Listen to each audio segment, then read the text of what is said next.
Shalom, Renungan Malam Seiman yang ditulis oleh Dr. Kathleen Wijaya Kuntaraf dan Pendeta Dr. Jonathan Kuntaraf berjudul Waktu untuk Bersedia.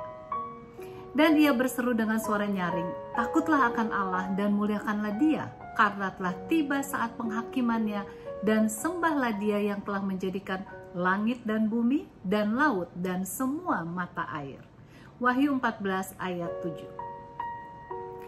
Kita melihat dalam ayat inti ini di mana dinyatakan telah tiba saat penghakimannya. Ayat ini tidak menyebutkan masa penghakiman akan tiba, tetapi telah tiba. Kalau begitu, masa penghakiman itu adalah masa yang sedang berjalan sekarang ini. Allah bermaksud agar kabar baik dari hal pelayanan Kristus dalam tugas penutupannya untuk keselamatan manusia haruslah disiarkan ke seluruh dunia sebelum kedatangannya yang kedua kali. Nah, inti pekabaran ini adalah Injil kekal yang harus diumumkan dengan sangat jelas karena telah tiba saat penghakimannya. Sebagaimana tertulis dalam ayat inti kita di atas. Panggilan ini memberikan peringatan kepada dunia bahwa saat penghakimannya sudah tiba. Dewasa ini kita hidup pada hari penggenapan dari lambang yang besar ini, yakni hari perdamaian. Sebagaimana orang Israel dalam Imamat 23 ayat 27 disuruh untuk meratapi jiwa mereka pada hari pendamaian itu. Demikian pula Tuhan memanggil umatnya untuk bertobat dengan sungguh-sungguh. Semua orang yang ingin supaya nama mereka tetap tertera di dalam kitab kehidupan harus hidup dengan benar di hadapan Allah dan sesama manusia selama masa penghakimannya sebagaimana tertulis dalam Wahyu 14 ayat 7. Pekerjaan Kristus selaku imam besar sudah semakin dekat kesudahannya. Masa pintu kasihan bagi manusia segera akan ditutup.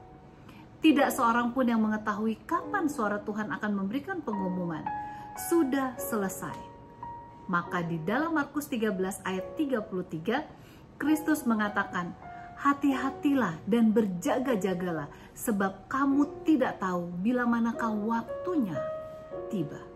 Nah, walaupun kita hidup pada saat yang dahsyat di mana terjadi kegenapan lambang dari pendamaian ini, namun kita tidak perlu gentar.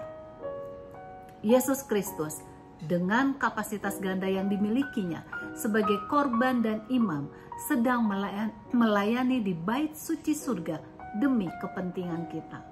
Karena dalam Ibrani 4 ayat 14-16 dikatakan bahwa karena kita sekarang mempunyai imam besar agung yang telah melintasi semua langit, yaitu Yesus anak Allah, baiklah kita teguh berpegang pada pengakuan iman kita. Sebab imam besar yang kita punya bukanlah imam besar yang tidak dapat turut merasakan kelemahan-kelemahan kita. Sebaliknya, sama dengan kita, ia telah dicobai, hanya tidak berbuat dosa. Sebab itu, marilah kita dengan penuh keberanian menghampiri tahta kasih Kristus, kasih karunia, supaya kita menerima rahmat dan menemukan kasih karunia untuk mendapat pertolongan kita pada waktunya. Ibrani 4 ayat 14 sampai dengan 16. Marilah kita gunakan kesempatan yang masih diberikan Tuhan kepada kita masing-masing untuk benar-benar menyediakan diri kita menyambut kedatangannya dengan berserah sepenuhnya kepadanya saja.